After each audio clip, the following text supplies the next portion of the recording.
Sir, ನಾನಿಲ್ಲಿ ಕೆಲವೊಂದಿಷ್ಟು student ನೇಮನ್ನು type ಮಾಡಿದ್ದೀನಿ. ಇದು ಕಾಲಮ್ಸಲ್ಲಿ ಟೈಪ್ ಮಾಡಿದ್ದೀನಿ, ಆದರೆ ನನಗಿವಾಗ ರೋನಲ್ಲಿ ಬೇಕಾಗಿದೆ. ರೋನಲ್ಲಿ ಬೇಕು ಅಂತ ಹೇಳಿದರೆ ಪ್ರತಿಯೊಂದು ನೇಮನ್ನು ಕಾಪಿ ಪೇಸ್ಟ್ ಮಾಡೋದಕ್ಕೆ ತುಂಬ ಟೈಮ್ ಆಗುತ್ತೆ.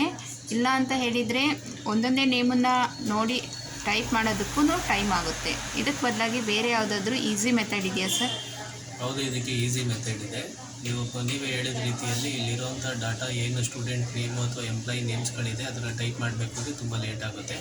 ಅದಕ್ಕೆ ನಾನೊಂದು ಈಸಿ ಟ್ರಿಕ್ಸನ್ನು ನಾನು ಹೇಳ್ಕೊಡ್ತಾ ಇದ್ದೀನಿ. ಫಸ್ಟು ನೇಮಲ್ಲಿರುವಂಥದ್ದು ಏನು ನೇಮ್ಸ್ ಇದೆ ಅಷ್ಟನ್ನು ನೀವೇನು ಮಾಡ್ತೀರಾ, ಸೆಲೆಕ್ಟ್ ಮಾಡ್ಕೊಬೇಕು. ಮೊದಲು ಅಷ್ಟನ್ನು ಸೆಲೆಕ್ಟ್ ಮಾಡಿದ ನಂತರ ಕೀಬೋರ್ಡಲ್ಲಿ ಕಂಟ್ರೋಲ್ C ಅಥವಾ ಕಾಪಿ ಮಾಡಿಕೊಳ್ಳಿ.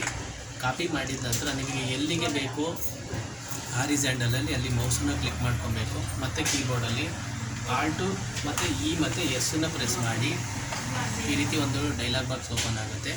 ಇಲ್ಲಿ ಟ್ರಾನ್ಸ್ಪೋಸ್ ಅಂತ ಇದೆ, ಇದನ್ನು ಆನ್ ಮಾಡಿ ಓಕೆ ಕೊಡಿ. ಇದು ಇಲ್ಲಿ ಹಾರಿಜಾಂಟಲ್ ಬರುತ್ತೆ. ಈಗ ನಿಮಗೆ ಒಂದೊಂದೇ ಟೈಪ್ ಮಾಡೋದು ನಿಮಗೆ ಟೈಮ್ ಉಳಿಯುತ್ತೆ. ಈ ಒಂದು ಚಾನಲ್ ನಿಮಗೆ ಇಷ್ಟ ಆದರೆ ಸಬ್ಸ್ಕ್ರೈಬ್ ಮಾಡಿ, ಶೇರ್ ಮಾಡಿ, ಕಾಮೆಂಟ್ಸ್ ಮಾಡಿ, ಬೆಲ್ ಬಟನ್ ಪ್ರೆಸ್ ಮಾಡಿ.